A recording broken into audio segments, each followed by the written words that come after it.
Hello everyone, all about প্রীতির আরও একটা এক্সাইটিং ভিডিওতে তোমাদের সকলকে জানাই অনেক অনেক ওয়েলকাম। আশা করছি তোমরা সবাই খুব ভালো আছো, আমিও ভালো আছি। তো চলো আজকে অনেক দিন বাদে তোমাদের সাথে একটা রেসিপি ভিডিও শেয়ার করব। অনেক দিন তো কোনো রেসিপি ভিডিও শেয়ার করা হয় না, তাই খুব সাধারণ একটা রেসিপি আজ তোমাদের সাথে শেয়ার করছি। আজ শেয়ার করব মটরশুঁটি দিয়ে আলুর দম রেসিপি। খুব ভালো হয় জানো তো এটা খেতে, নিরামিষ রেসিপি, তোমরা যে কোনো পুজো পার্বণেও বানাতে পারবে বা নিরামিষের দিনেও রুটি বা পরোটার সাথেও কিন্তু এই রেসিপিটা নির্দ্বিধায় তোমরা খেতে পারো। তো চলো ভিডিওটা শুরু করা যাক। আশা করছি আজকের ভিডিওটা দেখতে তোমাদের খুব ভালো লাগবে।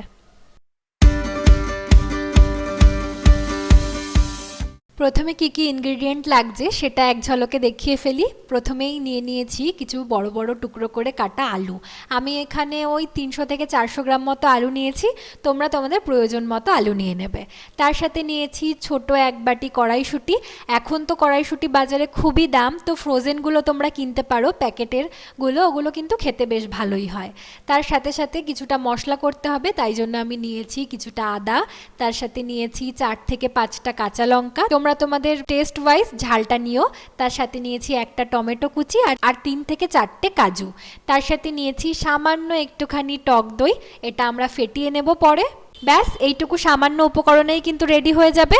আর সব সময় আমরা ঘরোয়া যে মশলাগুলো ইউজ করি সেগুলো তো আছেই। তো গ্যাসে আমি একটা কড়াই বসিয়ে দিয়েছি, কড়াই গরম করে তাতে দিয়ে দিয়েছি বেশ কিছুটা পরিমাণে সর্ষের তেল। তোমরা সর্ষের তেলেই রেসিপিটা রান্না করো, কেননা এই সর্ষের তেলে কিন্তু স্বাদটা বেশি ভালো হয়। তো আমি তেল গরম হয়ে যাওয়ার পরে একে একে সমস্ত আলুগুলো একটু নুন আর হলুদ দিয়ে ভালো করে ভাজা করে নেব। একদিকে আলুগুলোকে ভাজা বসিয়ে আমি মশলাটা রেডি করে নিই। চলো তোমাদের প্লেটেই প্রথমে যেই মশলাগুলো দেখালাম সেগুলো একে একে নিয়ে নেব। আর তার সাথে আমি ওই 2 চামচ মতো পোস্ত অ্যাড করেছি। এই ইনগ্রেডিয়েন্টটা দেখাতে আমি ভুলে গেছিলাম, তোমাদের ঘরে পোস্ত না থাকলে নাই দিতে পারো, আমি খুব সামান্য পরিমাণে দিয়েছি, তাতে কিন্তু টেস্টটা ভীষণ ভালো হয়। এই যে সুন্দর একটা মিহি পেস্ট আমি রেডি করে নিলাম। আর এদিকে আমার আলুগুলোও কিন্তু ভাজা কমপ্লিট হয়ে গেছে। একে একে সমস্ত আলুগুলোকে আমি একটা প্লেটে তুলে নেব। আর দেখতেই পাচ্ছ আলুগুলো কিন্তু ভীষণ ভালো করে ভাজা হয়েছে, বেশ সুন্দর লাল লাল হয়ে গেছে। আলুগুলো তুলে নেওয়ার পরে যেটুকু তেল আছে ওই তেলের মধ্যেই আমি প্রথমে দেব একটু গোটা গরম মশলা, তার মধ্যে এলাচ, দারচিনি আর লবঙ্গ আছে। তারপরে একটা শুকনো লঙ্কা আমি 2 ভাগ করে দিয়ে দেব আর 2টো তেজপাতা দেব। ফোড়নে কিন্তু আর বেশি কিছু লাগবে না, এইটুকুই ফোড়ন দিতে হবে। এরপর যেই মশলার পেস্টটা আমি রেডি করে রেখেছিলাম সেটা তেলের মধ্যে দিয়ে দেব। যেহেতু নিরামিষ করছি তাই জন্য কোনো পেঁয়াজ রসুন কিন্তু আমি এখানে ইউজ করিনি। তোমরা যদি আমিষ করতে চাও তাহলে পেঁয়াজ কুচিও ফোড়নে দিতে পারো। তো আমি ভালো করে এইবার মশলাটাকে কষিয়ে নেব। আর বেসিক যেই মশলাগুলো আমরা ঘরে ইউজ করে থাকি সেগুলো একে একে দিয়ে দেব। তো প্রথমেই আমি দিয়ে দিচ্ছি স্বাদ মতো লবণ, তারপর দিয়ে দিলাম হলুদ, আর তারপর দেব জিরে গুঁড়ো। আমি কিন্তু এখানে ভাজা জিরের গুঁড়ো ইউজ করেছি, তোমরা কেনা প্যাকেটের জিরের গুঁড়ো ইউজ করতে পারো। তারপর দেব সামান্য ধনে গুঁড়ো, আর তারপর দেব একটু রং হওয়ার জন্য কাশ্মীরি লঙ্কার গুঁড়ো।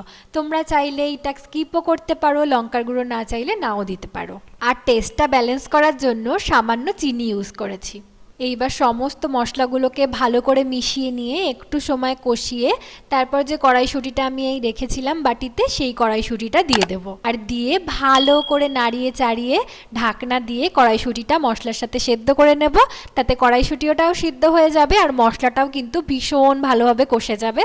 তাতে আদার গন্ধ, পোস্ত সব কষে গিয়ে ওপর থেকে কিন্তু তেল বেরোবে। এই যে মশলা কিন্তু খুব ভালোভাবে কষে গেছে, উপর থেকে তেল ছেড়ে দিয়েছে। এইবার একে একে সমস্ত ভাজা আলুগুলোকে আমি দিয়ে নেব আর মশলার সাথে আবারও আলুগুলোকে ভীষণ ভালো করে কষিয়ে নেব। মাঝখানে মাঝখানে একটু একটু করে গরম জল দিয়ে ভালো করে কষিয়ে নেব। দেখো ভালো করে কষিয়ে নিয়েছি, আলু মোটামুটি সেদ্ধ হয়েই গেছে। এই অবস্থাতে আমি ফেটিয়ে রাখা টক দইটা দিয়ে দেব। খুব ভালো করে টক দইটা ফেটাতে হবে যাতে কোনো দানা দানা ভাব না থাকে। আর যখন টক দইটা দেবে তখন কিন্তু গ্যাসের স্টিমটা একদম স্লোতে রাখবে, নয়তো দইটা ফেটে যেতে পারে। এইবার দইটা দেওয়ার পরে আবারও সমস্ত কিছু ভালো করে কষিয়ে নেব, দইটা মিশিয়ে নেব সমস্ত মশলার সাথে। অলমোস্ট কিন্তু আমাদের আলুর দম রেডি হয়েই গেছে। দেখতেই পাচ্ছ ভীষণ সিম্পল রেসিপি। যারা বিগিনার রান্না শিখছো তারা কিন্তু খুব ভালোভাবেই এটা বানাতে পারবে বাড়িতে। বা যারা হোস্টেলে থাকো বা বাড়ি থেকে দূরে থাকছো তারা কিন্তু রুটি পরোটার সাথে এই আলুর দমটা ভীষণ ভালোভাবে খেতে পারবে। আর বানানোও কিন্তু ভীষণ ইজি। টক দই দিয়েও বেশ অনেকক্ষণ কষিয়ে নেওয়ার পরে তারপর আমি ফুটন্ত গরম জল এর মধ্যে অ্যাড করছি। তোমরা যে কোনো রান্নায় একটু গরম জল অ্যাড করে দেখবে, টেস্টটা কিন্তু ভীষণ পরিমাণে বেড়ে যায়। আমি তো সব রান্নায় গরম জলই ইউজ করি। তো আমি কিছুক্ষণ ঢেকে রেখেছিলাম, দেখতেই পাচ্ছ জলটা অনেকটা পরিমাণে শুকিয়ে গেছে আর আলুটাও ভীষণ ভালো করে সেদ্ধ হয়ে গেছে। এই পর্যায়ে আমি সামান্য গরম মশলাগুলো আর সামান্য ঘি দিয়ে নামিয়ে নেব। ব্যাস, তাহলেই রেডি হয়ে যাবে সুস্বাদু নিরামিষ আলুর দম। তোমরা কিন্তু যে কোনো অনুষ্ঠানে, বাড়ির পুজোতে এই রেসিপিটা তৈরি করতে পারো, বা নিরামিষের দিনেও রুটি, পরোটা, ফ্রাইড রাইস, পোলাও যে কোনো কিছুর সাথে এই রেসিপিটা ভীষণ ভালো যায়। একবার বাড়িতে বানিয়ে খেয়েও সবাই কিন্তু প্রশংসায় পঞ্চমুখ হবে। তো এই ছিল আজকের রেসিপি। আশা করছি তোমাদের ভিডিওটা দেখতে খুব ভালো লেগেছে। ভালো লাগলে অবশ্যই লাইক, কমেন্ট, শেয়ার করো। আর যারা এখনও আমার চ্যানেলটিকে সাবস্ক্রাইব করোনি, অবশ্যই আমার চ্যানেলটিকে সাবস্ক্রাইব করে আমার পাশে থেকো। তো চলো আজকে তবে আসি, দেখা হবে আবার অন্য কোনো ভিডিওর সাথে। ততক্ষণের জন্য তোমরা সবাই খুব ভালো থেকো, সুস্থ থেকো। চলো আসি।